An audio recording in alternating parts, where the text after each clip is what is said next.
Nós. Mais um. Vamos nós pra mais um. Só deixar o pessoal começar a chegar agora. Já vou adiantando minha vida aqui também. Vamos que vamos.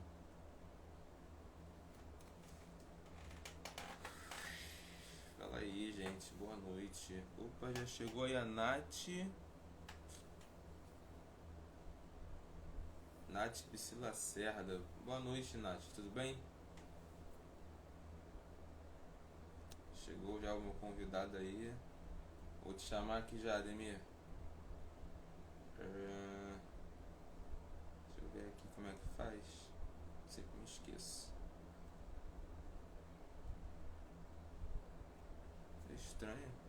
Ademir, eu não tô conseguindo te convidar aqui. Pede participação aí, por favor. Dá uma olhadinha aí, antes de ver.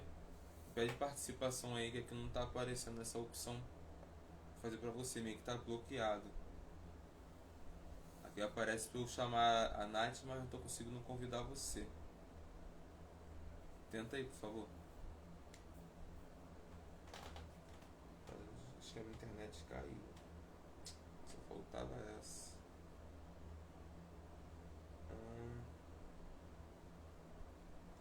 Mundo para a bandeira. Está nesse mundo inteiro.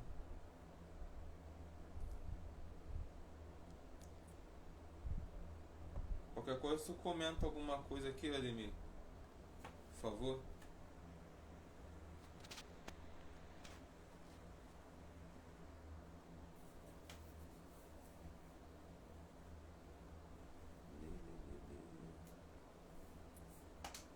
Deixa eu ver o que aconteceu aqui com essa internet também.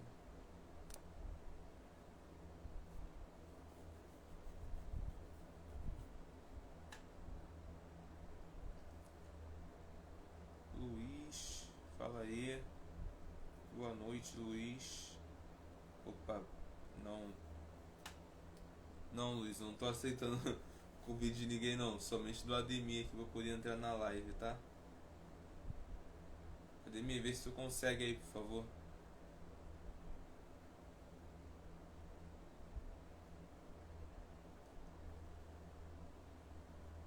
Eita. Pior que eu nunca pedi aqui. Ó, vê se aparece uma câmerazinha aí pra você, por favor. Na lateral, na parte de baixo, é uma câmerazinha com mais. É só clicar nessa câmerazinha. Que eu acho que é alguma configuração no seu Instagram. Tá ligado? Porque, por exemplo, pro Luiz Otávio e pra Nath Lacerda, eu consigo mandar o convite pra eles. Agora, pra você, meio que tá um azul escuro, eu não consigo mandar pra você. Entendeu? Rian chegou aí. Fala aí, Rian. Boa noite. Bem, só tá com um pequeno probleminha aqui que eu não tô conseguindo chamar o Ademir pra live. O primeiro betanense que apareceu aqui hoje é o Rian. Acho que agora. É.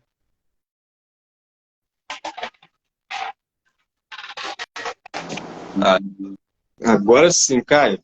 Eu acho que estava com algum problema, Caio, no computador aqui que não apareceu a opção. No celular apareceu. no celular aparece rápido.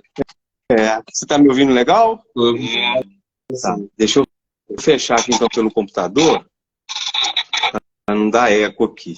A gente vai pelo celular então. Tá ótimo. Tá chegando o pessoal aqui já também. Chegou o Rian, a Márcia Maria, que é sua irmã, né? Que tu falou. Isso. Rodrigo. Chegando o pessoal. Chegou a Dandara. A Dandara sempre me dá uma força. A Dandara é minha parceira. Quase que a Dandara. Tá chegando mais convite aqui. Enfim, né? Vamos começar. Deixa eu só ajeitar aqui minha câmera para o pessoal me ver direito. Uhum. E deixa eu ver aqui. É isso. Gente, o áudio tá legal aí para vocês, o áudio, a imagem? Fala pra gente aí, por favor, que a gente já começa aqui a live de uma forma bem simples, beleza?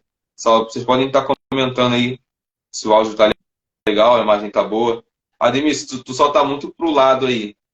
Sim, deixa eu só ajeitar show. o negócio rapidinho aqui que eu vou ficar Tá, aqui beleza. 100% aqui. Beleza. Legal. O áudio tá legal aí, gente?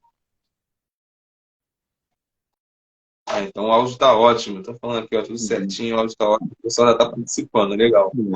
Acho que pelo celular até melhorou a luz também. Ah, sim, com certeza. Melhorou muito. Deixa eu só mandar aqui o Cavalcante. Fechou. Então, gente, boa noite a todos e todas que se encontram aqui com a gente nesse momento, né? Esse é mais um episódio do podcast, esse podcast que funciona em forma de live, totalmente online, beleza? Aqui pelo Instagram sempre. E eu só tenho algumas informações para trazer para vocês. Bem, quem não me conhece, meu nome é Caio Couto, sou natural aqui do Rio de Janeiro, tenho 26 anos e faço alguns trabalhos sociais pelas ruas, denunciando uma coisinha aqui, outra ali. Indico livros, gosto muito de indicar livros e falar sobre livros. Se alguém quiser conversar comigo, fale sobre livros. E assim, gente, sou aqui do Rio de Janeiro, né? Como eu falei, eu sou de uma das mais de 200 favelas aqui do Rio, né? Estou dentro desse ambiente de violência e tento fazer um trabalho para além disso daqui, beleza? Então, eu comecei a ideia desse podcast. Esse podcast aqui já tem uns 3 meses, né? E eu estou agora com o meu 12º convidado, que é o Ademir, beleza? A gente vai falar hoje sobre dependência química, beleza? Então, como é que funciona essa live aqui? Vocês podem estar fazendo perguntas, né?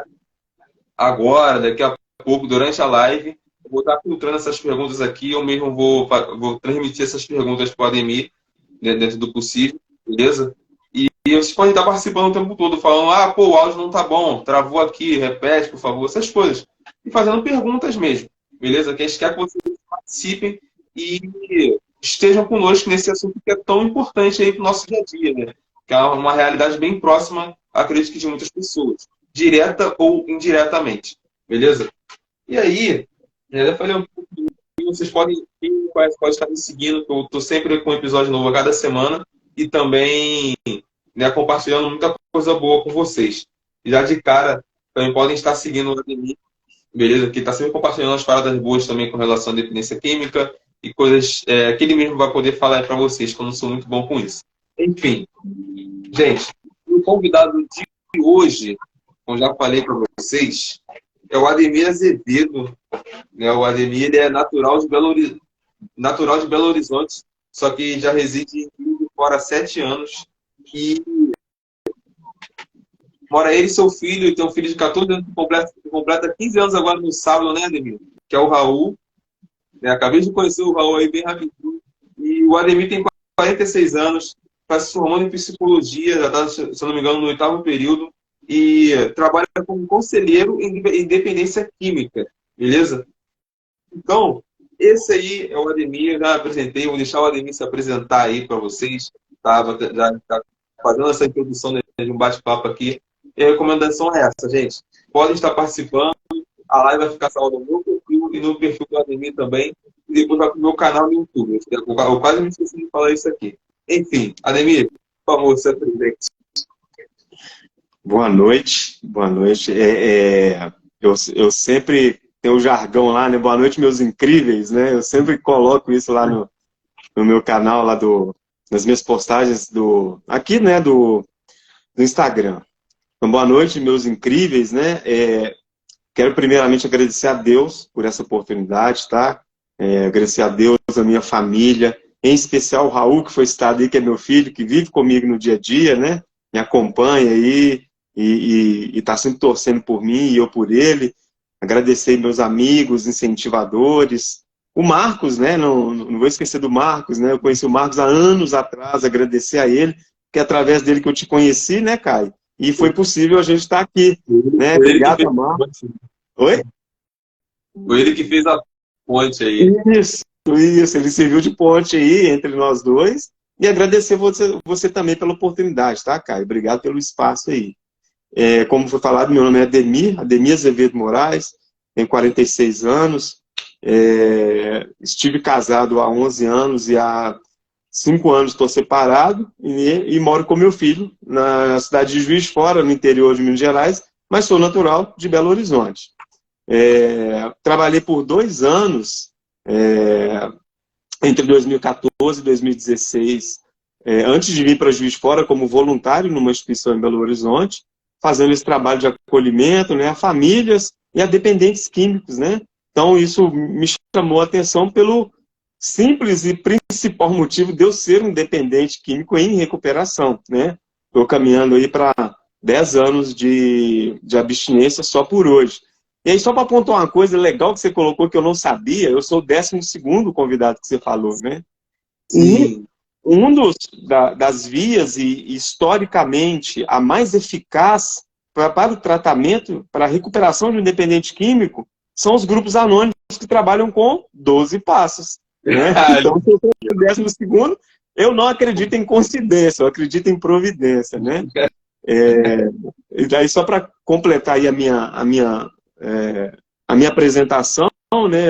A instituição lá em Belo Horizonte se chama Família de Caná, né, onde eu sou muito grato, tenho contato até hoje com as pessoas de lá, tenho formação técnica, né, em aconselhamento em dependência química, e trabalho numa instituição de saúde mental, onde a gente trata, né, acolhe, trata pessoas com diversos transtornos mentais, e um deles é a dependência química. Né? Trabalho lá esse mês, né, domingo completam 6 anos que eu trabalho lá.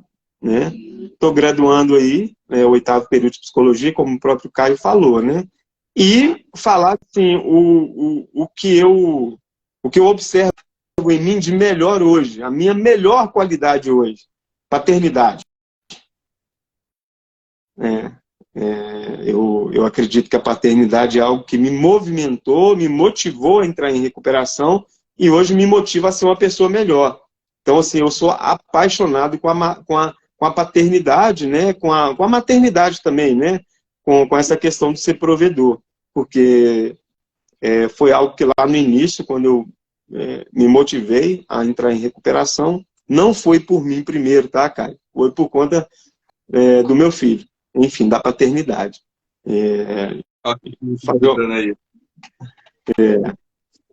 E aí, assim, como foi falado, né, o tema dependência química, né? Hoje, Caio, claro que socialmente, né, a gente até falou brevemente de uma linguagem mais simples, mas só colocar um termo técnico somente para que as pessoas, muitas vezes, se deparam com alguns termos e acabam não sabendo o que é. Né? Então, a adicção, né, a dependência química, muitas pessoas usam o termo adicção, que significa dependente ou escravo de alguma coisa. Né? Então, o adicto ele pode ser adicto em álcool e outras drogas ou algum outro comportamento também.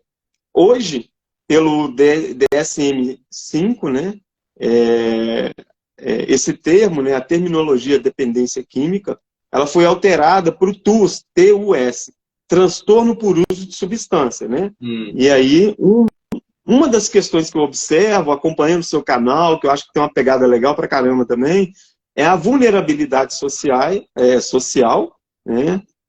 E as questões demográficas também, né? Há muita diferença, por exemplo, do uso de substância numa região litorânea de uma região onde não há praia, por exemplo, né? E aí eu andei observando também que tem essa diferenciação. Mas, enfim, a dependência química talvez não tenha um conhecimento social de que é uma doença, né? O dependente químico não é visto como uma pessoa doente, uma pessoa que sofre pelo uso de substância, né? Que está em sofrimento mental. Então, acho que é importante pontuar, né? Dar o pontapé inicial aqui, falando sobre isso, né? E isso não é comunidade terapêutica, não é igreja, isso é a medicina. Lá em 1953, catalogou a dependência química, o alcoolismo, como doença crônica, né? Doença que não tem cura, né? Que tem terminação fatal se não for tratada. Por que eu falo se não for tratada? Porque tem tratamento. Né? tem vários tipos de tratamento, né? Então, a minha apresentação breve é essa aí, e aí vamos lá. Mais uma vez agradecer, obrigado, tá, Caio? Eu que tenho que agradecer a cada um dos convidados que vem aqui, porque isso aqui é uma ideia nova, né, cara? É uma ideia nova e eu confesso a vocês que estão assistindo que, pô, eu fiquei cheio de medo, mano, como é que eu vou arrumar convidados, como é que vai ser isso daqui, tá ligado? Conversar com pessoas que às vezes nem me conhecem e, tipo assim, Deus tem colocado umas pessoas muito legais. Hoje tá vendo você, mas na última vez veio o Alex, veio o Léo Maltrapilho que tá assistindo a gente, sabe? Tá chegando gente nova, né? Tô esperando a Dandara se voluntariar aí para vir falar. Na sexta-feira agora, pô, tem um bate-papo também muito rico com 3 mulheres que fazem um trabalho justamente com mulheres, sabe? E é um trabalho muito maneiro que eu tô aqui quebrando a cabeça para poder montar a conversa com elas, mas vai dar super certo, né? Que já é o próximo episódio agora de sexta-feira, às 8h30. Bem, muito obrigado a cada um de vocês, até o pessoal que está assistindo. Enfim, vamos começar nossa conversa, cara. Já falamos sobre a dependência química em si, né? Tu já fez até mesmo uma introdução, né? Eu queria saber, cara, se existe algum conceito, né? Você já falou aí que o dependente químico também é visto como uma pessoa que está passando por uma doença, por um momento difícil na vida, né? Eu particularmente, nunca enxerguei assim de caramba, mano, a pessoa tá doente, sabe? E a expressão que a gente usa aqui no Rio de Janeiro, principalmente na área que eu moro, é de, me desculpe a palavra, mas de viciado. Não, falando de viciado, sabe? A forma que eu aprendi a falar. Não sei nem se esse termo é um termo certo, que pode até ser um preconceituoso. Socialmente falando, Caio, de tudo, o termo viciado não está errado. O que é um vício, se a gente for conceituar? Porque muitas vezes as palavras são levadas de forma pejorativa e não são conceituadas, por exemplo. Vício, o ser humano, do ponto de vista comportamental, ele é formado por hábitos. Bons hábitos, virtudes. Maus hábitos, vícios. A pessoa pode ser viciada em jogo, em uso de substância, pode ser viciada em comida, pode ser viciada em sexo. Então, quando a gente fala o termo adicto, por exemplo, escravo ou dependente de alguma coisa, poderia colocar viciado, né? Só que isso, socialmente, tem um impacto na pessoa, né? Sim. E aí, só para essa questão que você levanta, né? Eu nunca vi uma pessoa que faz uso de substância como uma pessoa doente. Então, assim, não é toda pessoa que usa drogas que vai se tornar dependente, né?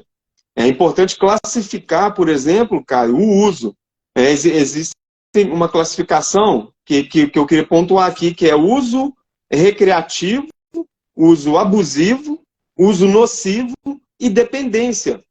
Então é uma questão muitas vezes evolutiva. A pessoa vai fazendo o uso, pode ficar a vida inteira usando, hora sim, hora não, e não desenvolver a doença. Porém, cerca de 3 a 5% da população mundial tem uma tendência a desenvolver essa doença, né, se já realmente já não desenvolveram, entende?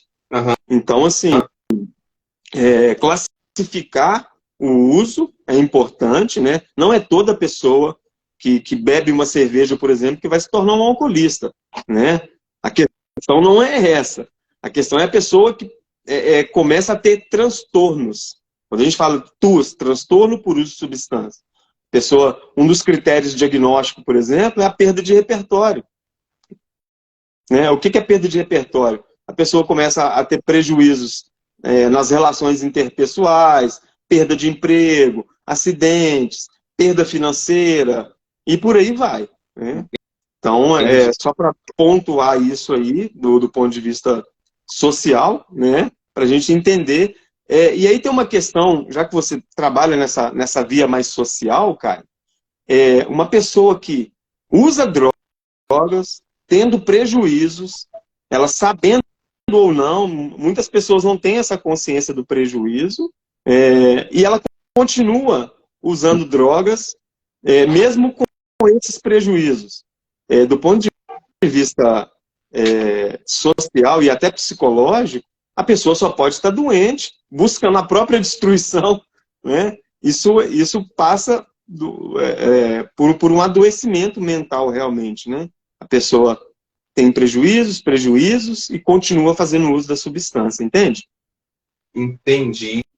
Cara, aí assim, beleza.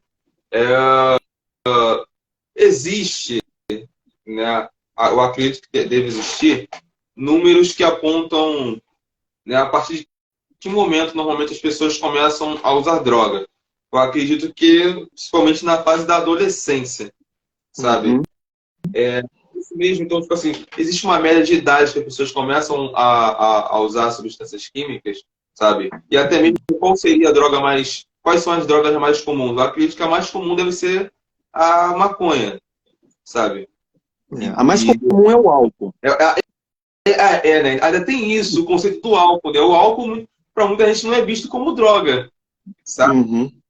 Então, por exemplo, você vê os pais aceitando o filho beber bebida alcoólica de boa, né? Agora, se vê o filho fumar uma maconha, falar, pô, mas isso é droga, e não vê o álcool como uma droga. Talvez E aí é importante conceituar, Caio, o que é o conceito de droga.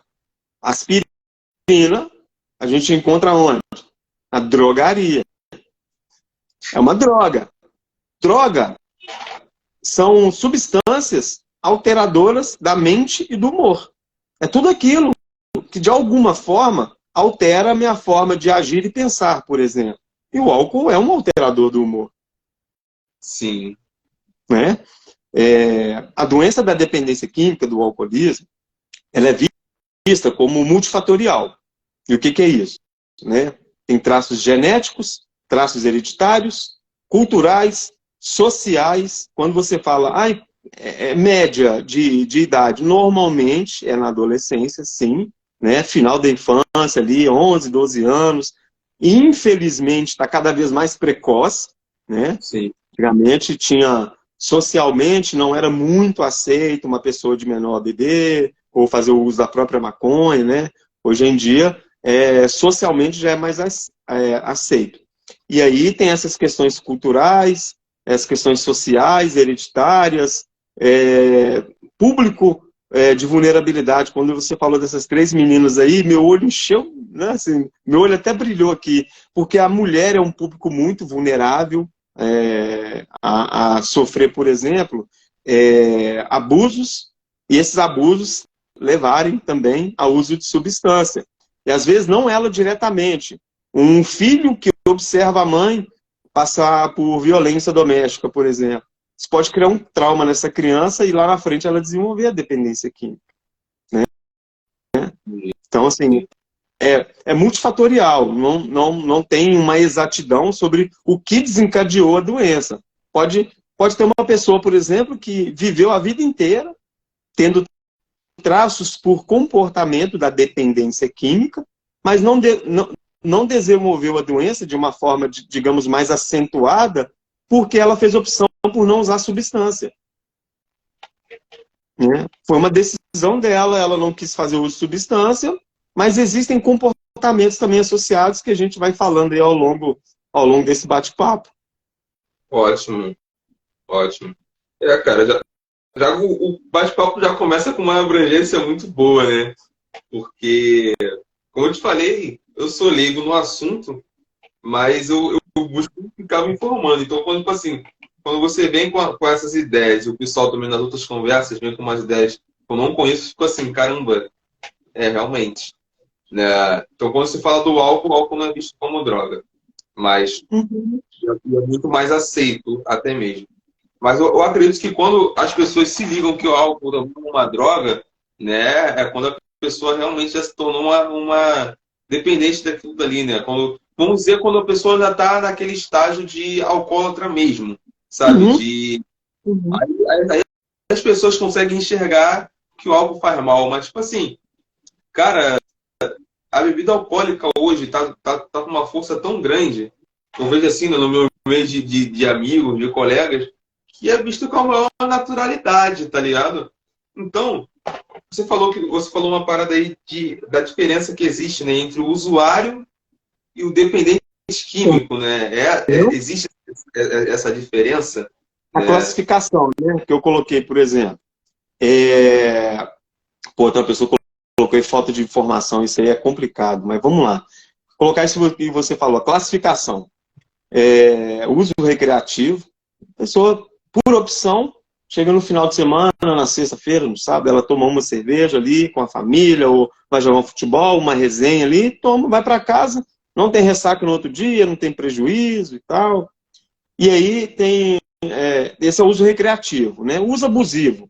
Às vezes a pessoa, em uma oportunidade ou outra, uma vez por mês, duas vezes por mês, ela bebe mais dias na semana, mas faz um uso abusivo em algum momento, que tem algum prejuízo no outro dia de uma ressaca, mas em detrimento, em decorrência disso, ela fica dias sem beber e não tem prejuízo, por exemplo, nas suas relações interpessoais, no trabalho, estudantil e por aí vai.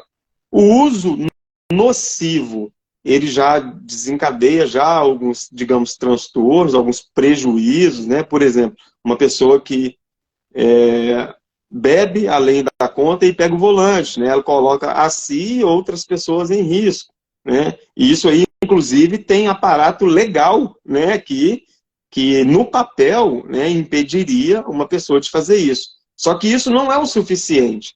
A pessoa que bebe, quando a gente fala, é uma droga alteradora do humor também. A pessoa está alterada, ela não pode ser que ela não vai compreender que ela não tem condições de beber, de dirigir. E aí ela pega o volante, né, sofre um acidente. A gente falou aqui, por exemplo, sobre público vulnerável, né, vulnerabilidade social. É, um bebedor problema, por exemplo, né, uma pessoa que faz uso nocivo, ele não é nocivo só para si. Às vezes chega em casa embriagado, bate nos filhos, na mulher, entende?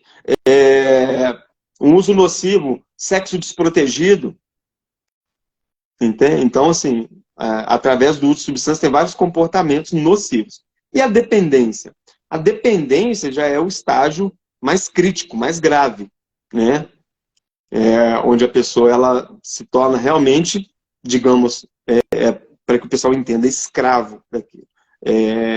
O ponto A, né, já que você falou sobre a questão do álcool, as outras drogas também causam isso. Mas o álcool, muitas vezes, dá a ideia de uma permissividade social. Muitas vezes tem gente que prefere morar na rua para beber, para que a família não encha o saco.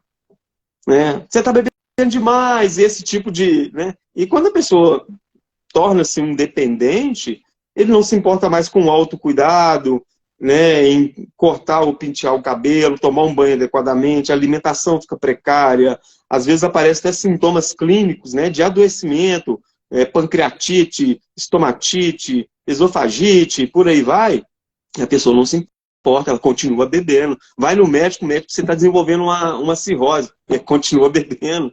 Né? Então, dificilmente, se a pessoa não tiver um desejo de mudar isso, dificilmente algo externo vai mudar isso. Né? E o álcool, ele tem a questão social, como você colocou. Caio, nasceu, aliás, nem precisa do nascimento, descobriu que o casal ali está grávido, vamos comemorar. O que tem lá no meio? Bebida. Poxa, morreu, vamos enterrar, vamos beber o defunto. Então o álcool está presente desde a concepção até a morte do ser humano. Batizado, nascimento, aniversário, festa de formatura e por aí vai. Né? Porém, eu preciso pontuar aqui que o álcool é a droga que mais mata no mundo, estatisticamente, e ela mata de várias formas. Sim. Né?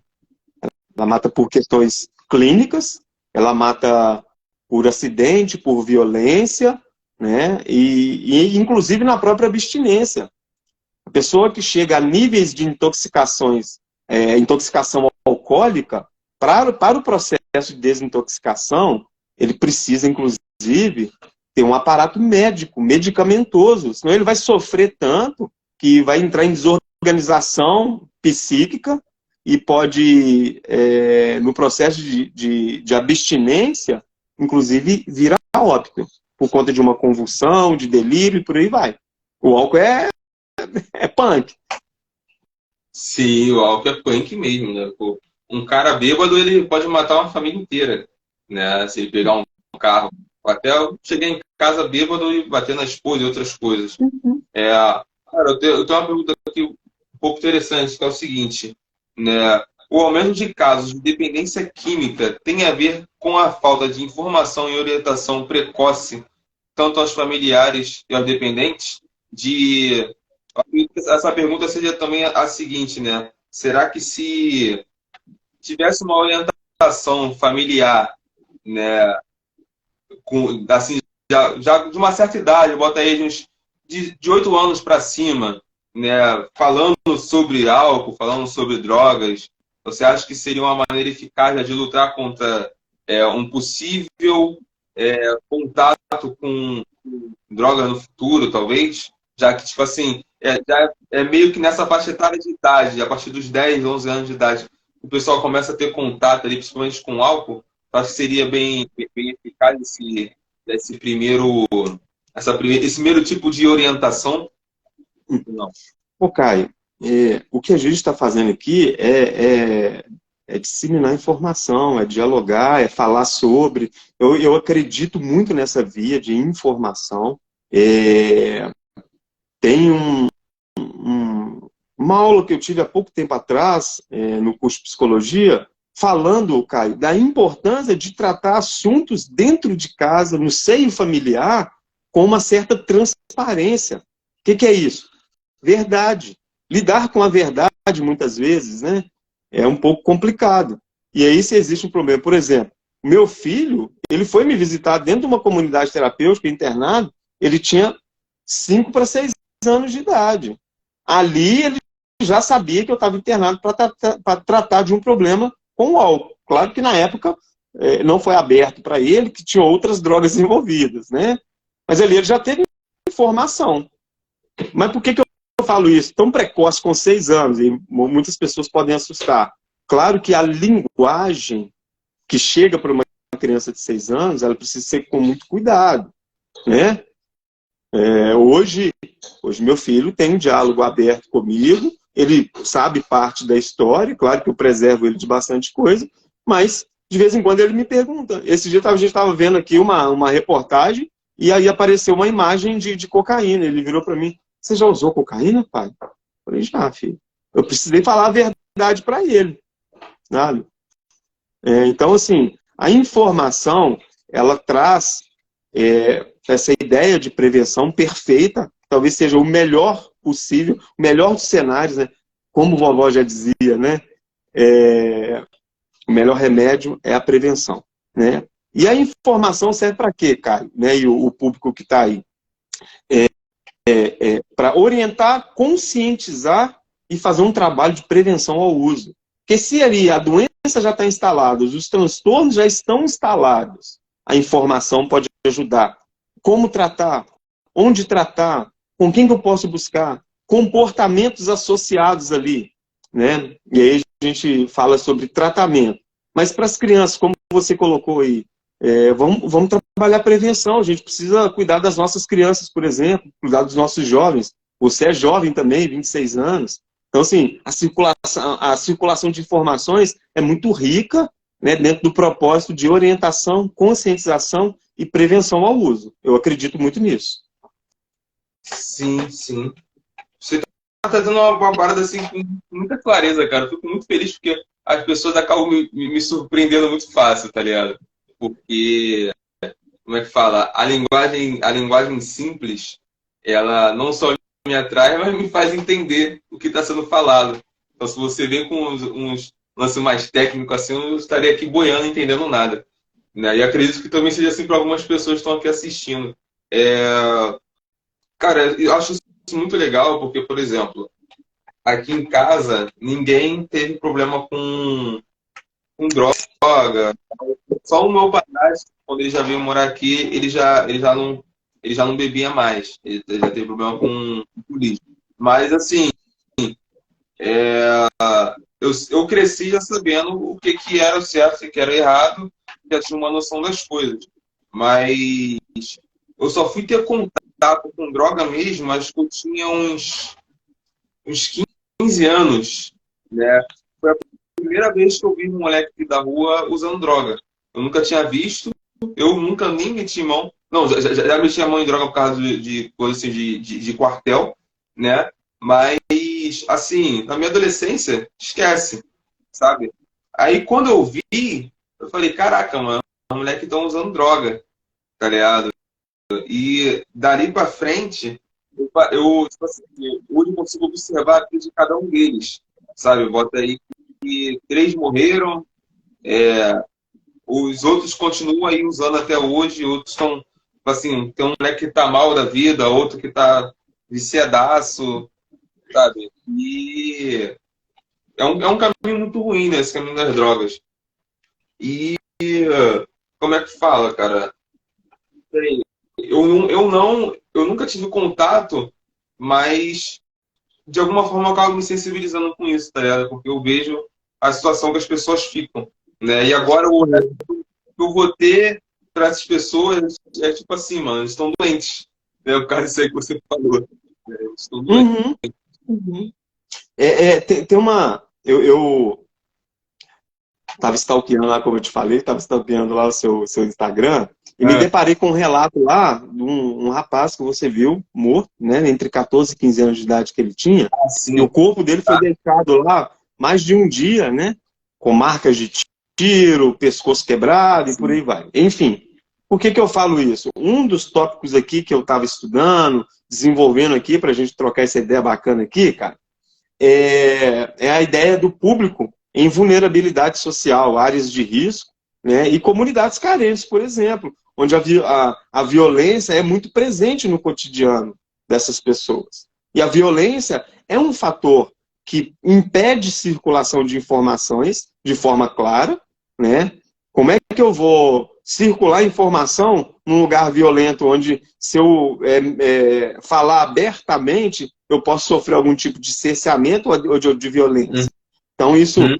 cerceia aí a questão da circulação de informação e ali, digamos, eu não sei se o termo que passou pela cabeça que agora seria o mais adequado, mas é da ideia daquela coisa selvagem, Caio, que é quem tem poder que vai mandar. E pelo que eu vi lá, esse rapaz, ele estava roubando na comunidade. E ali, assim, né, no linguajar de comunidade carente, de favela, é o quê? Ele foi cobrado, Sim. né? E muitas vezes essa pessoa, ela está roubando por quê? Às vezes faz uso de substância para ela conseguir, ela não trabalha, ela não tem uma renda. Como é que ela faz para usar droga? Quando a abstinência bate, deu uma vontade de usar droga. Ela está ali na fissura, sofrendo, o sintoma ali está aparente, né? Quais são os sintomas, por exemplo, na crise de abstinência, né? Tem sintomas emocionais e sintomas físicos. Às vezes a abstinência é tão desconfortável, desarranjo intestinal, dor de cabeça, sudorese, irritabilidade, ansiedade, né? E aí a pessoa faz uso de substância, parece que dá uma apaziguada no primeiro momento ali, sabe? Parece que aquele entorpecimento ali dá um alívio. Só que a doença da adicção, a dependência química, né, o TUS, ele tem dois traços que muitas pessoas não observam, que é a obsessão e compulsão. E a compulsão, Caio, é o traço físico, né? A obsessão é o traço mental. Às vezes a pessoa está ali, eu quero usar, eu preciso usar, e ela vai investir muita energia sua para buscar uma dose daquela droga, né? Que ela quer. E a partir do momento que ela faz o uso, abre-se a compulsão, que é o traço físico. O que é a compulsão, Caio? Ele usa uma e não consegue parar. É o que diferencia muitas vezes o dependente químico dos outros usuários, o recreativo, o nocivo e o abusivo. O dependente químico não consegue parar. Ele abre uma compulsão e no linguajar aí dos ambientes de recuperação, a gente fala, uma é demais e 1000 não bastam. Enquanto tiver, ele vai continuar usando, pelo traço da compulsão. E aí, lá atrás, quando a pessoa, por exemplo, faz o uso a primeira vez ou as primeiras vezes, pelo organismo não conhecer aquela substância, a sensação pelo uso, pelos primeiros usos ali, vai ser maravilhosa. E aquilo fica gravado no cérebro, cara, com aquela sensação maravilhosa, como se tivesse achado o Big Bang, né? Se tivesse inventado ali a roda, né? É uma sensação maravilhosa de superpoder e por aí vai. Por que a pessoa muitas vezes abre a compulsão? Porque o cérebro tem aquela mensagem gravada. Isso aqui é bom, é gostoso. Só que pelo organismo já começar a criar tolerância pela substância, o organismo já conhece a substância, aquilo já está gravado no corpo da pessoa. Aquela primeira sensação nunca mais virá. E ele vai usar cada vez mais, esperando ter aquela sensação. E aí, assim, ele começa de noite, e às vezes vai parar no outro dia de manhã, ou vira não sei quantas noites, e aí vai celular embora, vai tênis embora, sai de casa de tênis, volta descalço, e por aí vai, né? Perda de controle, quando a gente fala, passa por aí também. Sim, então esses sinais aí são que até mesmo familiares e amigos podem estar observando, né? De que a pessoa está se tornando dependente realmente. Sim. É legal isso. Exemplo, isso aí que você falou, da família, como a gente está falando aqui, às vezes, para alguns leigos, até para profissionais. A pessoa tem um padrão de vida, até os 14 anos. Igual você falou, eu não tinha contato com droga. Está estudando, reuniões de família, a pessoa está presente, começa a se distanciar, começa a ter hábitos noturnos, o apetite começa a ficar alterado, come demais ou come de menos. Isso aí são sinais de que a pessoa tem algum problema. Tem uso de substância? E aí é importante a família estar atenta aos comportamentos, que é o que mais sinaliza, Caio. Comportamento. Passivo demais ou agressivo, né? Às vezes some do nada. Tem alguma reunião familiar onde a pessoa estava sempre presente. Não, hoje eu não estou afim de ir. Isolamento social, por exemplo. Então são esses sinais que é importante estar atento aí, né? Profissionais e familiares, é importante estar atento. Entendi. A Dandara até acabou de comentar aí também, né? Uma experiência bem pessoal dela, do irmão dela, que com 8 anos já roubava, fazia tudo para poder custear o custo da droga, né? Aí tu bota uma criança de 8 anos, cara. Olha só. Então, a gente vê, né, que, tipo assim, só vai diminuindo a idade, né, cara? É uma parada bem forte, porque, bem, deixa as pessoas bem ruins. Acabei me lembrando aqui de uma menina, por exemplo, que a gente não chegou a ser da mesma sala, mas a gente estudou no mesmo colégio e a gente se conhecia. O nome dela era Dominique, né? A Dominique, cara, a garota bonitona, sabe, nova ali e tal. E a gente, assim, com uns 13, 14 anos, né, ela já começou a usar droga, né? Ela começou se eu não me engano, fumando maconha, já com bebida alcoólica também. E, se eu não me engano, depois ela começou a usar cocaína. Eu acho que da última vez que eu a vi, tipo assim, mano, ela tava toda suja, sabe? Acho que usando crack até mesmo. Sabe? A mina tá totalmente diferente, né? Então, com o tempo, a gente vai vendo, assim, a pessoa, né? Ela realmente, sabe, tomando um outro rumo e tomando uma outra forma até mesmo, né? Meio que fica de uma maneira incomunicável, a gente não consegue nem conversar mais, sabe? É uma menina nova, ela deve ter minha idade, até um pouco mais nova do que eu. É uma realidade que está ao nosso redor. Essa questão que você colocou aí sobre a precocidade de uso, né? A Dandara colocou essa questão do irmão, 8 anos de idade, a pessoa está, eu não vou dizer que está nem em formação ainda, né, do cérebro, não, ela está começando a entender o próprio corpo com 8 anos de idade. Ela nem entende a si mesmo, né? 8 anos de idade é uma E quando a gente fala de precocidade, o que acontece com o uso de substâncias? Pessoas, por exemplo, que fazem uso abusivo. E aí vamos colocar é, um casal que faz uso abusivo de álcool e outras drogas e engravida. O uso de substância altera os nossos aparelhos, né? O aparelho reprodutivo é um deles. Então, quer dizer, ovário e espermatozoides vão ficar defeituosos. Hoje já tem estudos, eu li um artigo há pouco tempo, cara.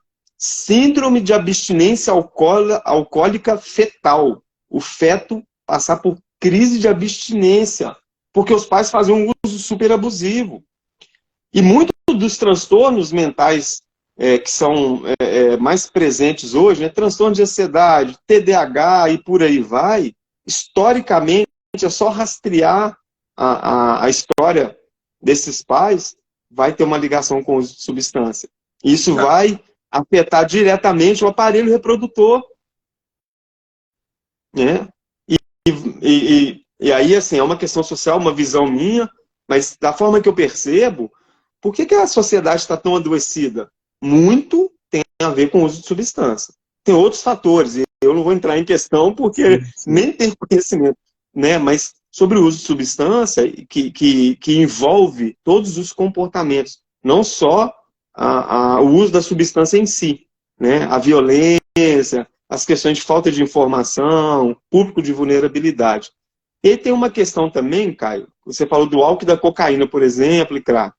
É importante conceituar aqui classificação das drogas, por exemplo. Né? No meu Instagram lá, eu fiz algumas publicações há semanas atrás aí, falando sobre classificação de drogas, sobre como elas agem no sistema nervoso central, né, no nosso cérebro. E elas são classificadas em três categorias. Depressoras, estimulantes e perturbadoras do sistema nervoso central. Né? O álcool.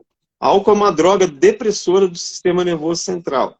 Né? Ela deprime o sistema nervoso central. E até por questões lógicas aí, que eu acho que muito aqui, né, você já deve ter presenciado, quando a pessoa entra em coma alcoólico, ela tem um apagão. Né? É como se o cérebro falasse assim, você não vai parar, não, então eu te paro. E o cérebro apaga para proteger a pessoa dela mesma. O cérebro deprime de tal forma que ele para de funcionar para aquela pessoa parar de beber, por exemplo. Drogas estimulantes, cocaína e crack, por exemplo, tem o mesmo princípio ativo. Né? Vai dar aquela sensação de poder, aquela euforia, né? Vai inibir o apetite. E a maconha, por exemplo, né, que é uma droga muito comum, ela é perturbadora do sistema nervoso central. Ela tem alguns efeitos calmantes, alguns efeitos relaxantes, mas ela é perturbadora. Por exemplo, ela desencadeia muitas psicoses, esquizofrenia, por exemplo. Né? É um grande desencadeador dessas psicoses, né? A maconha, pelo fato do princípio ativo dela ser perturbador do sistema nervoso central. E qual é a associação das drogas mais comum que existe? Álcool e cocaína crack. Por quê? Porque uma é depressora e a outra é estimulante. A pessoa começa a ficar bad demais, bebeu demais, ela faz uso de cocaína, aí ela, opa! E aí, naquela tentativa de controle, ela vai querer nem ficar eufórica demais, nem ficar bad demais, ela vai abrir a compulsão e aí aparecem, né, as perdas de controle, por conta desse uso exagerado. Cara, que legal essa abrangência, essa clareza que você está trazendo, né? Porque a gente acaba aprendendo bastante com isso. Só falar, eu vou fazer uma última pergunta com relação assim, mais direta à dependência química. Não sei nem se eu posso falar assim, mas como é que fala? Gente, vocês podem estar, só recapitulando aqui, vocês podem estar fazendo perguntas, tá? Tá participando da live, beleza? E lembrando que essa live vai ficar salva aqui no meu perfil e no perfil do Ademir também. E amanhã, ou então a semana eu vou estar colocando isso aí lá no meu canal no YouTube, que tá no meu perfil aí, beleza? E aí, Ademir, né, a gente tá tocando muito nesse assunto das drogas, em relação à família e tal. Você também citou que você é um cara que está em recuperação também já há 10 anos, né? Uhum. E, assim, cara, você tem um filho de 14 anos, né? Completa 15 agora, ele está justamente nessa fase que eu acho que é uma das fases mais perigosas, né, que tem. E, Uhum. assim, como que você conversa com seu filho, né, com relação a drogas e demais outras coisas? Eu acho que ele está até na live. Depois, se ele quiser até colocar a experiência dele, ele fica à vontade, se ele quiser escrever aí, tá, filho? Eu acho que É, ele é, tá... cara, assim, eu tento abordar o meu filho da forma mais clara possível, orientando, instruindo. Porém, tem algo que eu acredito ser a mais eficiente de todas. É o exemplo. Ele era muito novo, né? 5 para 6 anos, então creio eu que ele não tem muitas lembranças, né?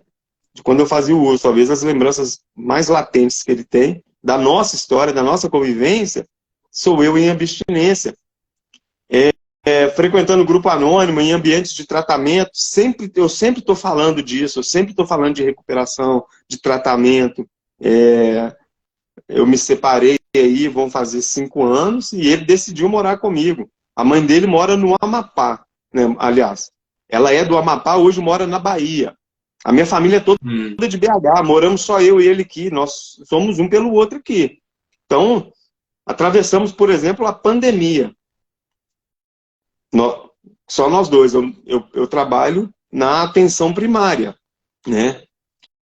Aliás, na atenção secundária, né? A atenção primária são os serviços aí de porta aberta, os CAPs e tal, que a gente vai falar disso aqui lá para o final.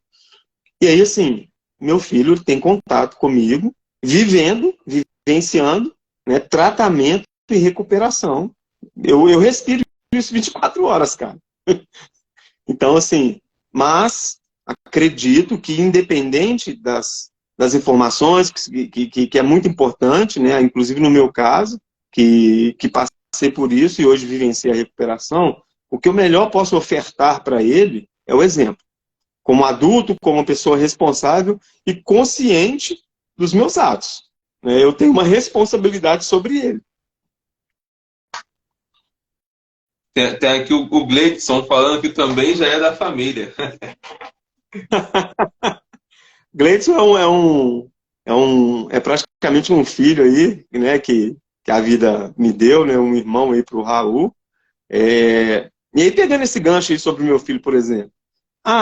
Meu filho hoje, ele treina todos os dias, Muay Thai e Jiu-Jitsu, sabe? Ele vai para a escola todo dia. Então, assim, o que eu puder ofertar para ele ficar distante, né, desses ambientes que possam colocar ele em risco, só que eu o oriento também da responsabilidade dele. Ele não é isento, não, sabe, Caio? Eu oriento ele porque eu preciso sair para trabalhar, eu faço faculdade. E aí eu oriento ele o seguinte: você sabe onde você anda. Eu não consigo vigiar ele o tempo todo. Mas Uhum. a gente está sempre em contato durante o dia por telefone, o que está fazendo. E aí, assim, é até um elogio que eu preciso tecer ao meu filho aqui. Ele é uma pessoa muito compreensiva. Eu observo que o Raul ele tem um nível de consciência do que ele pensa e faz, e até para o que ele quer, muito bacana. Né? Então, assim, a gente tem um diálogo aberto sobre isso, sabe? Entendi. Ele até chegou a comentar aqui, ó, vou ler o comentário dele que eu achei muito legal. Ele está dizendo o seguinte: cadê aqui? Meu pai, em relação a mim com as drogas, eu acho que ele sempre soube lidar da melhor forma e sempre me deu bom exemplo. Eu adoro, cadê aqui? Eu adoro reuniões de grupos anônimos e também visitar instituições da área e instituições da área, né? E aqui já o Glitz também comentando que ele é um menino bem focado. Então eu acredito que dá até mesmo um alívio no coração, né, pro pai quando leu quando leu um comentário desse do filho, né, cara? Que é uma parada bem legal de ver que a parada tá dando certo mesmo, né? E aí, cara, eu vou entrar aqui agora com relação aos tratamentos, né, velho? Sim, sim. Tratamento.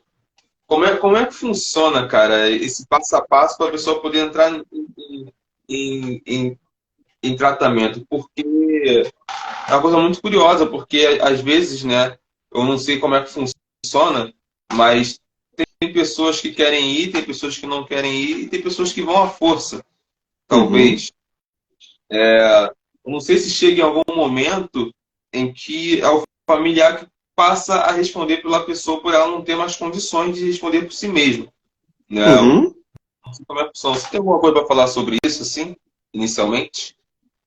É, assim, como a própria sociedade tem pouca informação sobre o adoecimento, às vezes falar de tratamento fica um pouco distante, mas eu acredito muito. Como é que foi aquele rapaz que falou lá atrás sobre circular informações? Assim, eu esqueci o nome dele, mas agradecer ele aqui, porque se a gente não der pontapé inicial, e eu longe de mim falar que estou dando pontapé, esse pontapé inicial foi dado há não sei quantas décadas atrás, né? Tratamento. Vamos lá. Para mim, na minha concepção, tá, Caio? A melhor forma de tratamento é a voluntária, onde a pessoa deseja o tratamento. Sim. E como alcançar essas pessoas, né? Até antes do uso. Até meu filho colocou aí informação, incentivo através do esporte, incentivo através de fortalecimento no ambiente familiar, né? É, os locais que mais recuperam dependentes químicos, né? Pessoas com transtorno associado ao uso de substância, grupos anônimos, estatisticamente. Lá é um local 100% voluntário. Alcoólicos anônimos, narcóticos anônimos. E aí vale ressaltar o adoecimento familiar também, tá, Caio? A codependência, né? Onde essas pessoas que têm ali um ente querido passando por algum transtorno associado ao uso de substância, acabam adoecendo também, emocionalmente, Ah, né? E mas, vindo a ter até diagnóstico mesmo de doenças como depressão, transtorno de ansiedade generalizado, desenvolvimento de questões clínicas, como até o próprio câncer, e por aí vai. Tá? Isso aí, o familiar, né? E eu esqueci de falar lá no início, cara. O dependente químico, antes mesmo dele desenvolver a dependência química, ele tem traços de dependência emocional. Né? Então, traço, não. dependência emocional, dependência afetiva. Né? Essa pessoa ela passa por traumas na infância, desamparo, vulnerabilidade social e por aí vai. E pode desencadear a dependência química, por conta de questões afetivas, emocionais, na infância, por exemplo. Né? E aí, ambientes de tratamento, voltando, grupos anônimos, né, onde mais se recupera. Esporte, eu acredito muito na via do esporte, como auxiliar, e se não, para alguns casos, até primário, né, no tratamento. Questões médicas medicamentosas. Eu falei lá atrás sobre a questão do álcool, por exemplo. Dependendo do nível de intoxicação alcoólica que a pessoa desenvolveu, e o álcool ele tem uma particularidade aí, que muitas vezes só vai ser enxergado um transtorno de forma tardia, 40, 50, 60 anos de idade. E a intoxicação é muito alta. No processo de desintoxicação, precisa tratar essa pessoa de forma médica, com a abordagem médica, para ela ser medicada adequadamente e não sofrer na desintoxicação. Porque a crise de abstinência alcoólica é muito desconfortável e pode levar a óbito. Então, assim, internação. Quando que a internação é indicada como tratamento, né? Quando a pessoa se coloca em risco. Coloca a si e a outros em risco. E não é só por violência e acidente, não. Às vezes por questões clínicas. Às vezes a pessoa está com uma úlcera e não para de beber. Às vezes a pessoa está com problema de respiratório e não para de fumar, seja maconha, ou crack, ou o próprio tabaco aí convencional. Temos aí as dependências hoje de cigarro eletrônico, que vira e mexe, está circulando aí. E a pessoa às vezes tem um problema respiratório, desenvolve a dependência e não consegue parar de fazer o uso dessa substância. Outro aparato importante que é público, que é importante colocar aqui, cara, CAPS AD, serviço de porta aberta, onde a pessoa pode circular na sociedade, né, durante o tratamento, por exemplo. Ela não precisa passar por internação necessariamente para entrar em tratamento, né? A internação, muitas vezes, na maioria dos casos, pode ser vista como um último recurso. Então vamos tentar tudo isso que eu falei antes de pensar na internação, entende? Fortalecimento ali da codependência, trabalhar essa família. Vamos lá, vamos conhecer o ambiente familiar. Essa família está disposta a se tratar também? Importante tocar num ponto aqui, Caio, que essa doença também tem traços espirituais. Vamos falar de espiritualidade? Esse é um lance que eu até ia te perguntar, velho, em relação à religião, sabe? Porque eu não sei, mas eu ouço relatos de que em muitos casos a religião ela acaba ou ajudando ou atrapalhando muito, sabe? Eu até comentei aqui com o meu padrasto, por exemplo, ele era dependente químico com relação ao álcool, né? Ele era alcoólatra ali bem novo, até mesmo. E olha que engraçado como é que ele parou de beber, assim, literalmente. Ele falou comigo que a mãe dele chamou ele para ir para a igreja, a mãe dele já é da igreja há muito tempo, chamou ele para ir para a igreja no culto. Ele foi para o culto, saiu do culto, nunca mais bebeu. E ele não, tipo assim, ele não se converteu, não entrou para a igreja, nem nada. Ele simplesmente parou de beber. Isso já tem, eu já estou com 26, isso já tem mais de 20 anos. Tá? E, tipo assim, eu nunca vi o meu padrasto beber. Não consigo me lembrar assim que eu vi o meu padrasto beber alguma vez. Mas, tipo assim, são casos, entende? Sim. A religião, ela tem um papel social. Sabe, cara? E é importante pontuar aqui, o Marcos até colocou aí, tá me colocando no sinuca de bico aí, o Marcos, agora eu quero ver. Vamos lá. Só vou te contar aqui rapidinho, ó. Chegou um pessoal aqui bem barra pesada. Marcão, a professora Érica, que vai ser a próxima convidada aí de sexta-feira, a Dandara. Tinha aparecido aqui a Carol, mãe de dois, que é a esposa de um amigo meu. O pessoal tá junto aí. Pô, bem-vindo aí, obrigado aí pelo prestígio. É importante separar, cara, religião e espiritualidade. As duas podem caminhar juntas ou não. Espiritualidade não necessariamente é encontrada dentro da religião. Eu consigo me espiritualizar dentro da minha casa. Quando eu dobro meu joelho, quando eu tomo um café e faço uma oração com meu irmão, eu estou me espiritualizando. Ó, com meu irmão. Com meu irmão também, com meus irmãos. Com meu filho. Nós temos o hábito, antes de fazer a refeição, agradecer. A gente dá a mão mesmo, a gente faz oração. Isso é espiritualidade também. E a religião pode andar junto, mas a pessoa, às vezes, pode escolher. Poxa, eu não consigo vínculo com a religião. Às vezes ela tentou uma, tentou duas, tentou 3 religiões diferentes, tentou, né, a questão aí do seu padrasto, da forma que eu vejo, que eu vivencio. Às vezes ele teve um despertar espiritual, cara. Ele passou por uma experiência espiritual ali que ajudou ele a encarar o problema e tomar uma decisão. Eu não quero isso mais para minha vida. Bateu o pé e falou, não quero, né?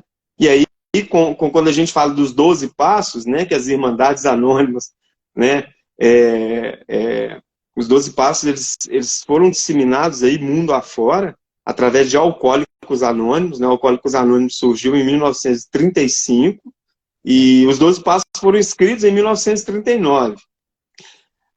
é uma programação de escolha individual, né, totalmente voluntária, e uma proposta espiritual para mudança de comportamento, mudança de vida, né?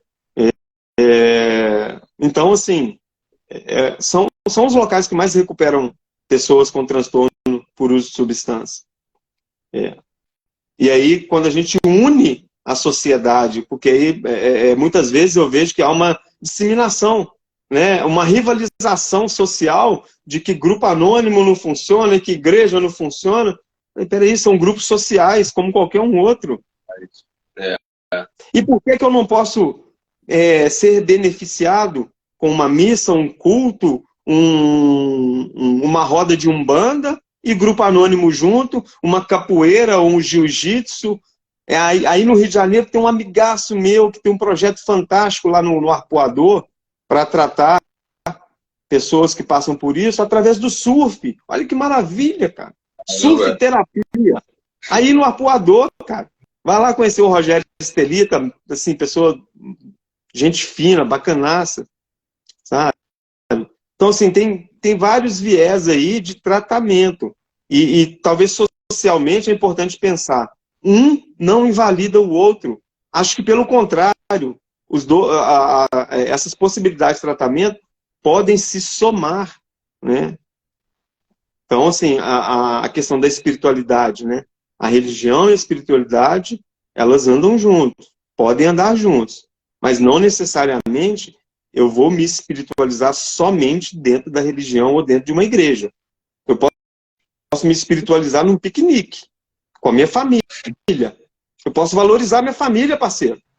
É sobre isso aí. É sobre isso, sabe? Eu posso me espiritualizar meu filho antes de eu começar a live, ele vem aqui e me deu um beijo, cara. Ele me preparou, ele me deu suporte. Eu me senti espiritualizado. Uma amiga minha me mandou. Essa transcendência. Hã? Essa transcendência do que é espiritualidade. Sim. E eu preciso do outro, Kai, para isso. Eu sozinho não consigo, não. A forma como eu acredito fazer recuperação, eu acredito dessa forma. Muitas pessoas vão precisar de médico, de medicação, de terapeuta, de psicólogo, de grupo anônimo, de um padre, do mentor espiritual ali, um pastor, do pai de santo. Cada um encontra seu caminho. O importante é encontrar um caminho, cara. Eu vou julgar qual? De jeito nenhum. De jeito nenhum, né? De jeito nenhum. Tu até chegou. Desculpa, só para completar essa minha fala. Se eu vejo uma pessoa adoecida, caindo ali, morando na rua, amanhã a pessoa encontrou um caminho, foi para a igreja, foi para o esporte, achou um caminho, parou de usar droga, modificou a vida dela para melhor, eu vou querer arrebanhar essa pessoa para o que eu acredito, sendo que ela já encontrou um caminho que ela acredita, ela saiu da rua. Essa pessoa parou de usar droga, ela não está se destruindo e nem destruindo as pessoas que ela ama. Isso para mim é espiritualidade, cara. Eu tenho pensado muito nessa transcendência, cara, com relação à espiritualidade, né? E a gente lá, eu sou cristão evangélico, né, cara, sou protestante.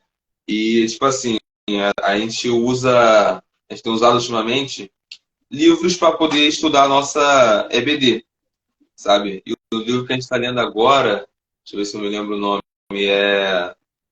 Pô, não tem ninguém para me ajudar aqui, ó. Eu esqueci o nome do livro, cara. Caramba, alguma coisa ordinário, cara. Enfim, tipo assim, o livro fala muito sobre isso, sobre essa transcendência da espiritualidade, sabe? De que, assim, a gente não precisa estar sempre num culto, numa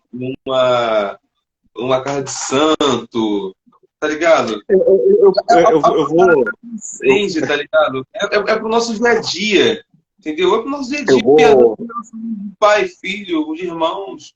Eu vou me atrever aqui a fazer uma citação bíblica. Antes do altar, vai lá e se reconcilia com seu irmão. É fora da igreja, meu irmão. Ama teu próximo como a ti mesmo. E aí eu acabei de passar por uma experiência espiritual neste momento, enquanto você falava. Minha mãe tem uma grande dificuldade com a rede social, ela acabou de entrar. Eu vi aqui, Minha mãe, deixa parceiro. eu ver. E aí, assim, isso para mim é espiritual. Não imagino, assim, eu posso imaginar, mas não sei o desenrolo que ela fez aí para entrar aqui, porque ela não tem muita habilidade, mas ela correu atrás e ela tá aqui, cara. Isso para mim é espiritual, sabe, cara? E isso está fora da igreja. Eu, como um recuperando, não religioso, mas acredito que eu tenho a minha espiritualidade, posso me juntar a você que é protestante, meu irmão. Vamos ver o que a gente tem em comum, qual caminhada a gente consegue fazer de mão dada, vamos deixar nossas diferencinhas de lado? Pô, cara, isso é fantástico. Exatamente, cara. Esse é o lance.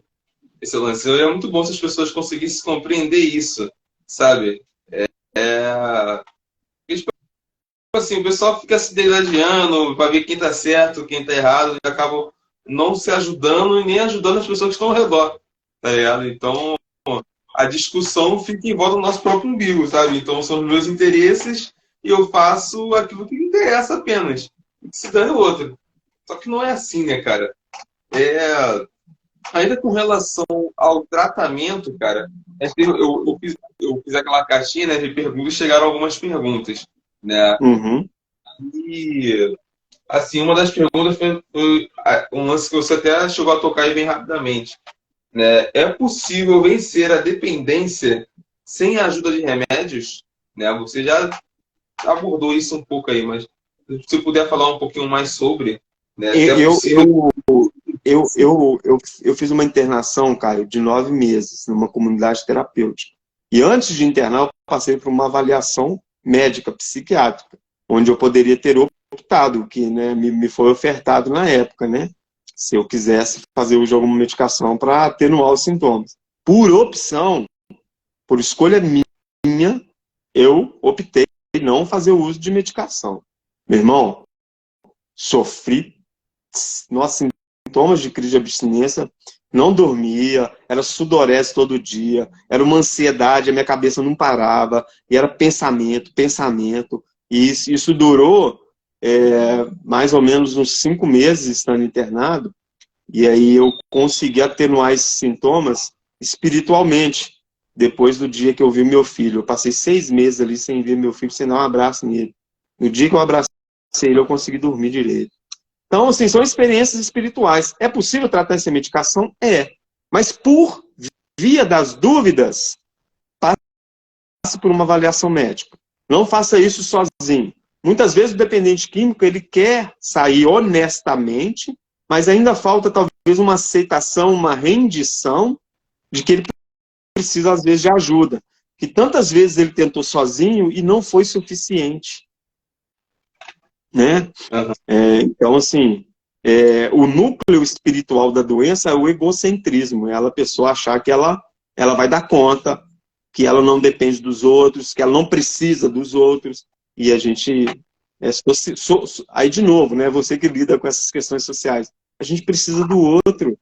Eu vou ajudar uma pessoa através de uma ONG, através da igreja. Quem é que vai organizar cesta básica? Quem é que vai recolher alimentos? Eu vou querer fazer isso tudo sozinho? Né? Será que eu não vou contar com a igreja, né? O sentido de igreja, que são a união de pessoas? Igreja não é a construção, igreja é a união de pessoas, né? Em busca de um propósito comum ali, da forma que eu concebo, sabe? É possível? Sem medicação é, mas por via das dúvidas, se a pessoa quiser sair, oferte ela a possibilidade de passar por uma avaliação médica, né, para o médico avaliar. O médico tem experiência sobre isso. Um médico, por exemplo, que atende num CAPS-AD. CAPS-AD é o serviço, né, é o centro especializado aí para lidar com álcool e outras drogas. E é público. Sim.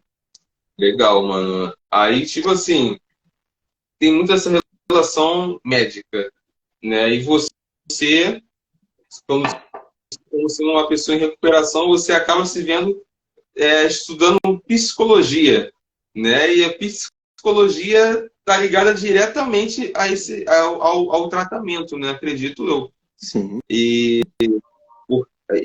aí, cara, como é que você se vê assim? Você estando trabalhando justamente no lugar da sua dor, sabe?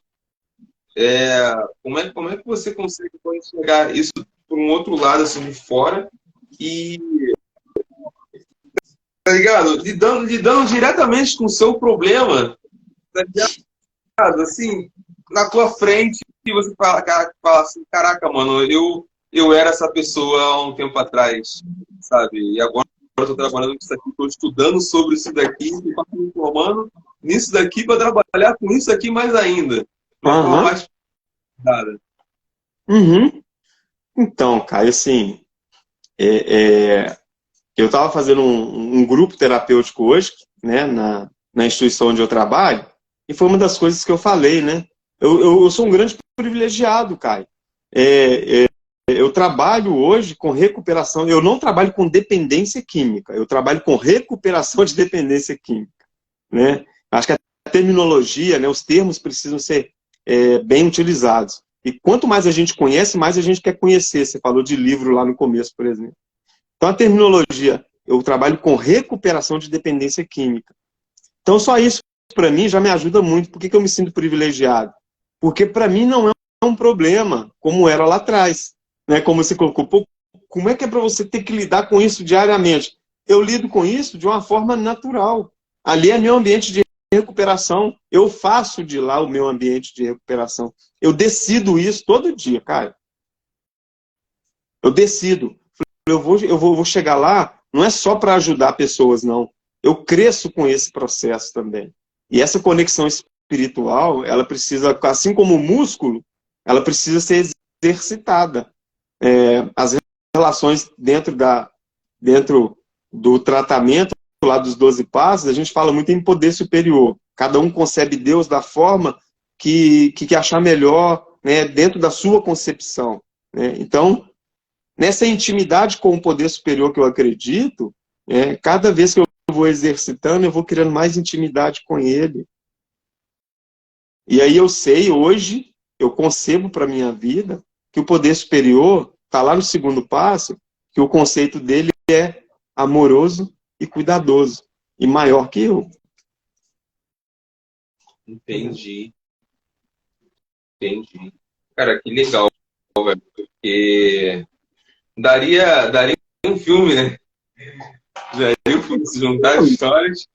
Eu poderia colocar aqui uma lista de filmes aqui que eu já assisti, que eu indicaria para alcançar isso que eu estou falando. Porque muitas vezes algo audiovisual vai falar muito mais do que essa experiência que eu falei aqui. Ou talvez isso, a pessoa assistindo um filme, ela, caramba, as coisas se encaixam, faz todo sentido. Tem filme brasileiro que fala sobre isso, filme norte-americano. Eu vi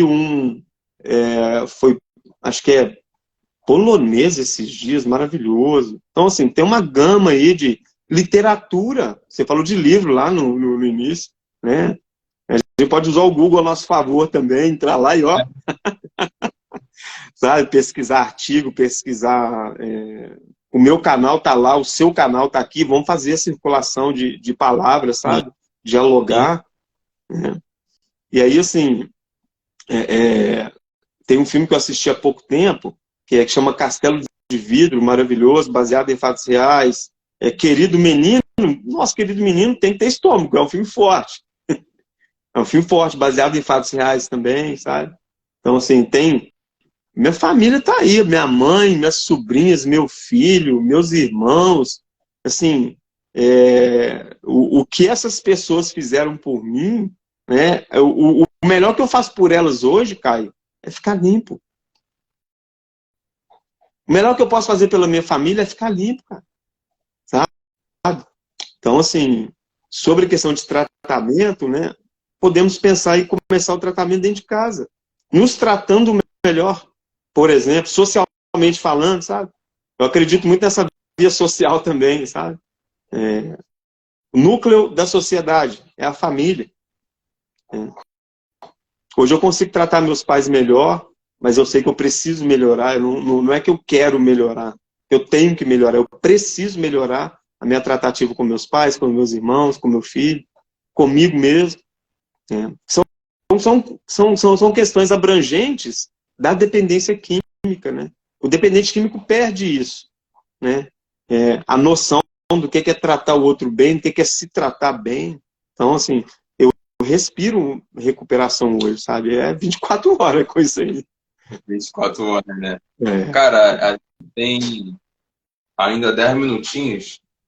E assim, você bem objetivo agora. Cara, como que está sendo, né? Como que foi o lance com a sua família mesmo, né? Com relação ao seu tratamento. Você fala aí que o seu filho te visitava, tal. Mas aí, como é que foi a reação da família em geral? Com relação a mãe, irmãos, sobrinhos, sabe? Como é que foi? O pessoal te abraçou? Ou primeiro teve uma resistência e depois foram entendendo que você realmente estava querendo tomar um outro caminho na vida? Então, cara, assim, eu sou muito chorão, então meu sono muito fácil, sabe? E aí tocou no meu calcanhar de Aquiles aí, família, vamos lá. O que acontece? Lá atrás eu falei sobre codependência, né? A família adoece.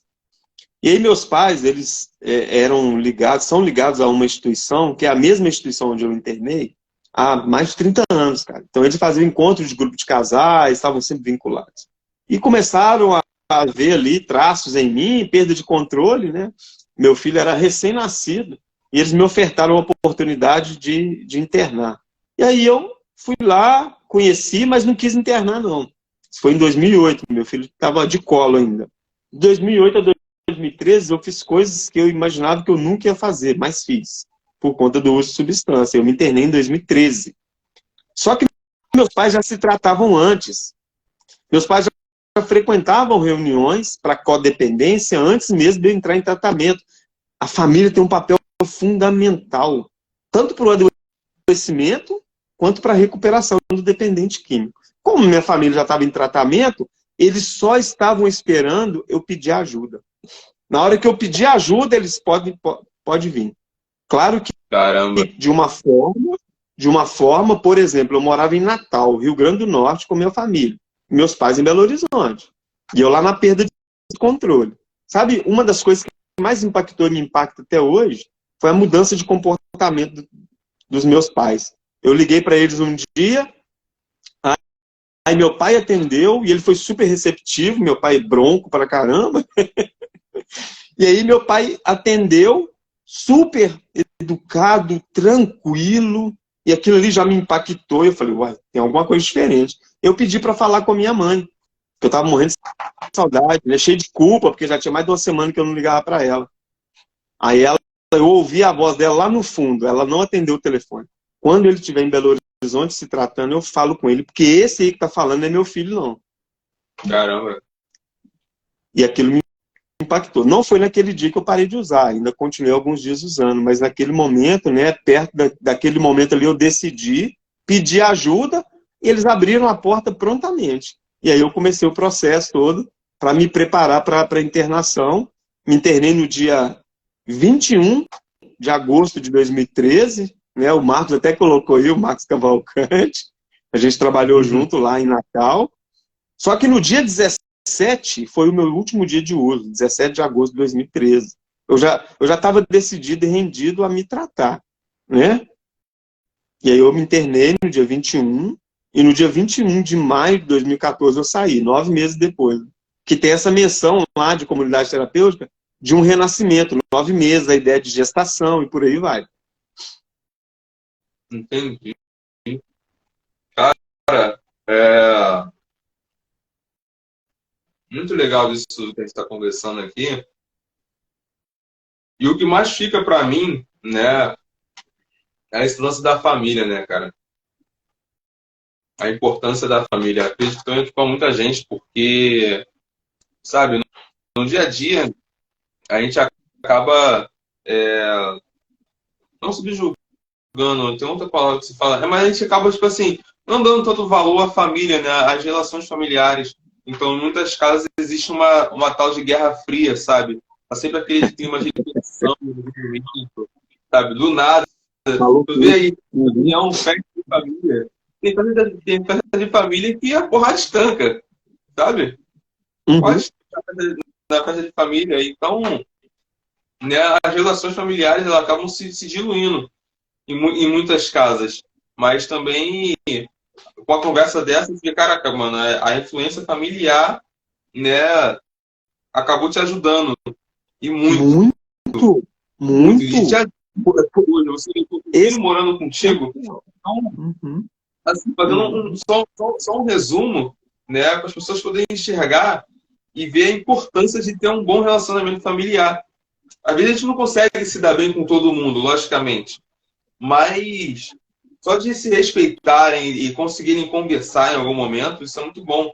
Então, o acolhimento com uma pessoa que é dependente química, né, esse, esse acolhimento feito pela família, cara, ajuda demais, sabe? Porque, tipo assim, a primeira, pelo que eu entendi, né, a pessoa toma a decisão de querer se tratar, mas não é automaticamente que ela vai parar de usar, né? Uhum. Então, chega um momento que ela parou de usar e ela grava essa data, que nem você gravou a data que você parou de usar, tá ligado? Sim, sim. Então, sim, é uma parada bem complexa, muito boa de se conversar, muito boa de se ouvir, né? Porque você fala de dentro da parada, sabe? Você querendo ou não, você é o terapeuta e o paciente, tá ligado? Uhum. Você passou Sim. pela situação, tá ligado? Então, é muito diferente eu chegar aqui e falar sobre dependência química e fazer com os meus achismos. Agora, trazer você que vem de dentro da parada, que já trabalha com isso até mesmo, é totalmente diferente.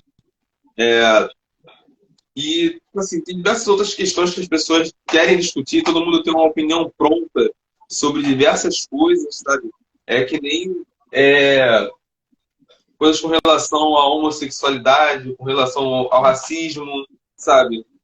Tá todo mundo pronto, cheio de opiniões, mas ninguém quer ouvir a pessoa que passa por aquilo dali, sabe?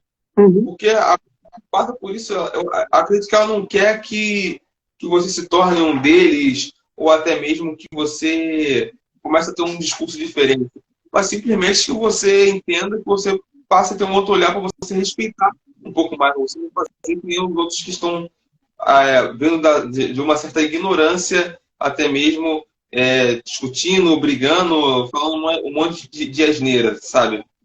Então, Uhum. assim, Deni, primeiramente eu quero te parabenizar, velho, porque tu é um guerreiro, né?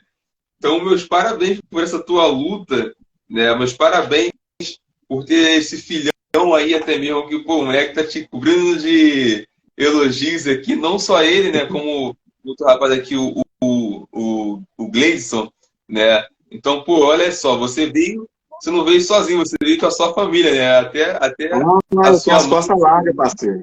Hã? Eu tenho as costas largas aí, viu? Chega muita gente. É.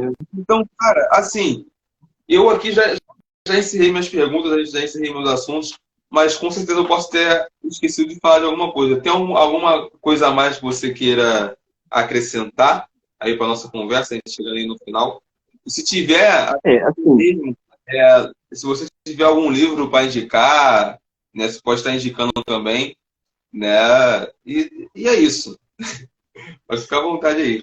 o Gleice falou que quer me levar pro Muay Thai. Eu falei, não, ele vai descontar as raivas que eu faço nele tudo lá no ringue. Não vou nada. Ô, Gleison, eu não vou incentivar também, não, porque eu não sou muito chegado à luta, sabe? Ainda mais trocação de soco, chute, eu tenho medo de perder dente, cara. Então, eu não digo ninguém pra fazer luta. Mas eu corro, sabe? Eu corro. Inclusive, corro até dele, sabe? Atividade física que eu descobri em recuperação foi a corrida, é libertador para mim. Mas que cada um Sim, encontre o seu caminho. O seu caminho. Mas acredito muito que a gente precisa se arriscar, sabe, cara? Arriscar em que sentido? Eu preciso experimentar. Ah, não deu no jiu-jitsu, eu vou experimentar corrida, vou experimentar academia, balé, encontra seu caminho. E aí, assim, é, eu também quero te agradecer muito, né? A gente tá com um vínculo aí muito recente, mas, poxa, gostei muito da troca, me disponibilizo aí, gostei muito aí né, da, da dinâmica, né? Gostei mesmo, foi bem dinâmico.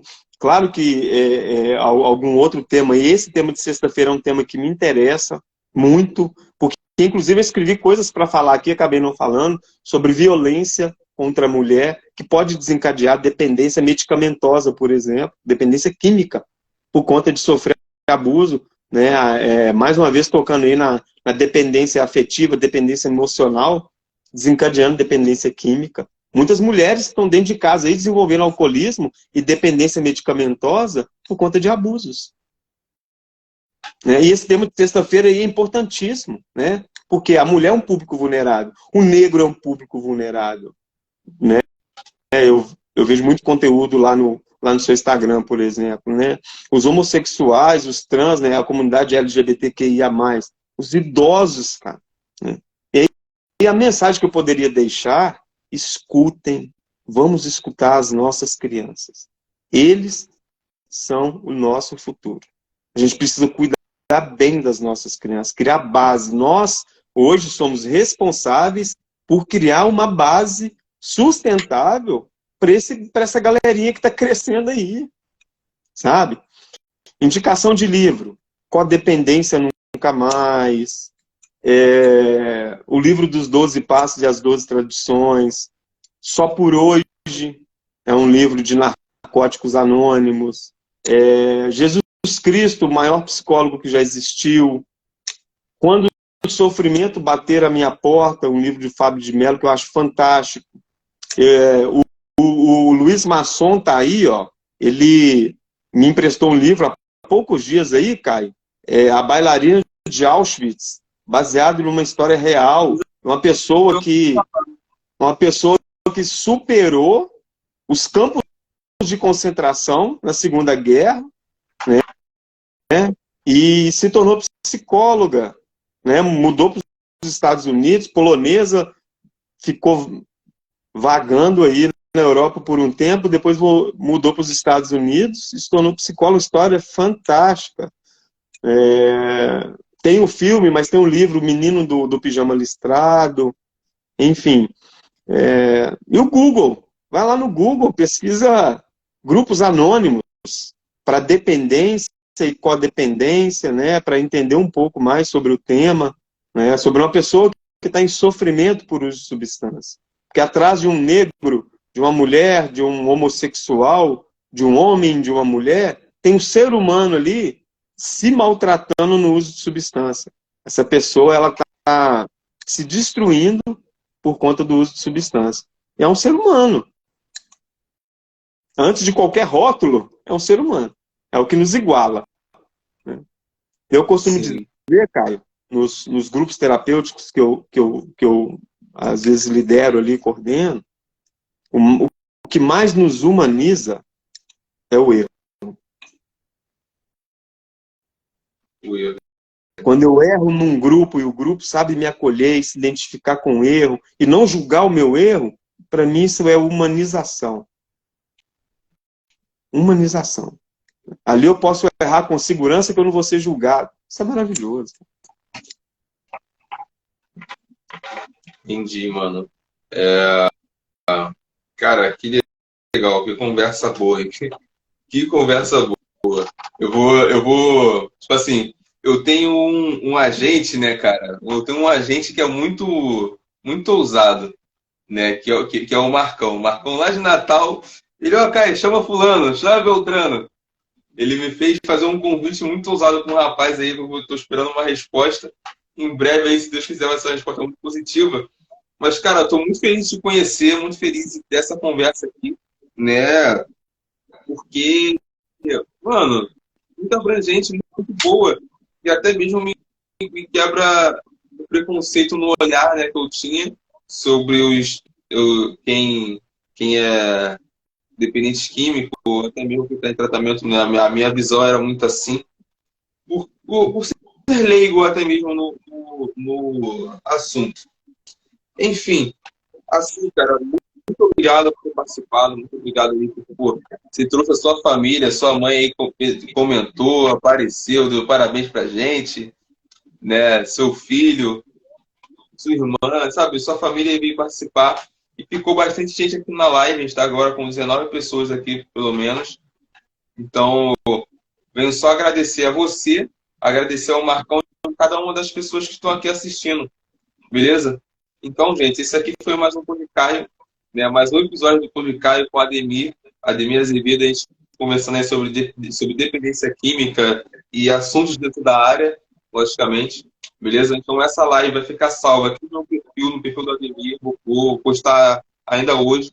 Durante a semana aí eu vou estar postando lá no meu canal do YouTube. O canal tá meio fraquinho ainda, mas eu vou dar uma mexida nele lá, fazer uma parada bem diferente. A Maria Isabela aí acabou de comentar, o Ademir. A Isabela é minha noiva, né? Aí ela só chegou agora no final. Falei pra ela, cara, você tá muito mal treinada. Vamos querer me ajudar aí, sabe? Porque, tipo assim, se só tem nós dois na live, a pessoa que era pra estar na live era ela também, pra falar, e aí, pelo menos tem alguém assistindo, entendeu? E ela só mas tudo bem. E aí, gente, vou terminar de falar aqui. Se vocês quiserem, você pode estar me seguindo. Aí, beleza? E você também pode estar seguindo o Ademir. Eu estou sempre publicando umas paradas novas aí, né? Sempre na semana dando um vídeo novo, reclamando de uma praça, reclamando de uma praia, reclamando de um monte de coisa, né? E o Ademir está sempre postando as coisas também no perfil dele. Você também tem um canal, né, Ademir, no YouTube, é isso? Não, no YouTube não. O meu, assim, eu sou muito fraquinho nesses negócios, eu estou começando a me enveredar em rede social agora, então eu estou só com o Instagram, eu não tenho muita habilidade com isso não, e meu tempo também é um pouco escasso, mas eu posto diariamente, de segunda a sexta, assuntos relacionados, né, ao tratamento da dependência química, conceitos e tal, e às vezes alguma questão pessoal lá. Me arrisco a poeta, tá? Ah, sim, legal, hein? Tem umas poesias lá também. Temos aí um poeta. Então, gente, se vocês quiserem estar sendo um próximo convidado, aí tá, a gente pode conversar e bater um papo, beleza? É só me mandar mensagem. Eu vou fazer uma provocação até mesmo para a Dandara, né, que está aí assistindo desde o início. A Dandara, a Rian também está desde o início. Ó, vocês podem se convidar a serem voluntários a participar de uma conversa aqui, beleza? Então, gente, nós somos um próximo. Oi. Manda um convite para minha irmã lá, para ela falar para essas mulheres aí também sobre beleza da mulher. Olha aí, já faz a ponte, pode passar meu contato para ela, conversa. A ponte, tô precisando de gente mesmo. Então, gente, nós temos mais um encontro na sexta-feira, às 8h30 da noite. Vou estar conversando com a Roda de Conversa Mulheres, sabe? Então, vamos ter aí a Márcia, a professora Érica, qual o nome da outra mesmo? Ana Paula, se não me engano. Ela vai estar conversando aqui com a gente, né, sobre assuntos relacionados a mulheres. O tema da conversa, gente, é Mulheres em Foco. Mulheres em Foco. Uhum. Então, pô, e ela vai ouvir pesadona, porque uma é psicóloga e as outras duas são professoras. E são todas mulheres maduras, já com suas famílias, com filhos, e que, sabe, estão dando um pontapé muito legal nessa conversa entre mulheres, sabe? Então vai ser uma conversa muito boa, você colocado aí contra a parede, mas a gente está aqui para aprender, para conversar, e a ideia é essa. Que hora que vai ser, cara? Sexta-feira? Oi? Que horas que vai ser? 8h30 da noite, na sexta-feira agora. Eu vou tentar, eu tenho um outro compromisso sexta-feira aí. A minha irmã colocou aí, é só marcar, tô dentro. Show, pô. Eu já vou sair daqui conversando com ela. E aí, Tá. né, também tem como é que fala? Já adiantando para vocês, gente, no mês que vem, eu vou estar conversando com uma mulher que ela é missionária lá na África, lá no Niger. Ela trabalha com crianças em vulnerabilidade. A situação bem pesada, sabe? Para o nosso olhar assim. E também vou estar conversando com uma outra menina sobre... o tema vai ser Afrobetizando, né? Que a mina ela bate um papo aí muito legal sobre África, sobre coisas dos negros, né? E para quem não sabe, né, no mês que vem, no dia 13, eu esqueci quantos anos que faz, mas só que dia 13 de maio é o dia da abolição da escravatura. Uma data muito importante que muitas pessoas nem se lembram. Enfim, gente, já fiz minha propaganda aqui, beleza? Esse foi mais um podcast de Caio. Muito obrigado para quem ficou até o final, beleza? E é isso aí. Valeu, tamo junto. Obrigado, Ademir. Obrigado. Valeu. Conta comigo, Itacaio. Deus te abençoe. Já vamos marcar o próximo. Tamo junto. Um abraço, Valeu. boa noite. Obrigado, pessoal. Beijo no coração. Valeu, gente.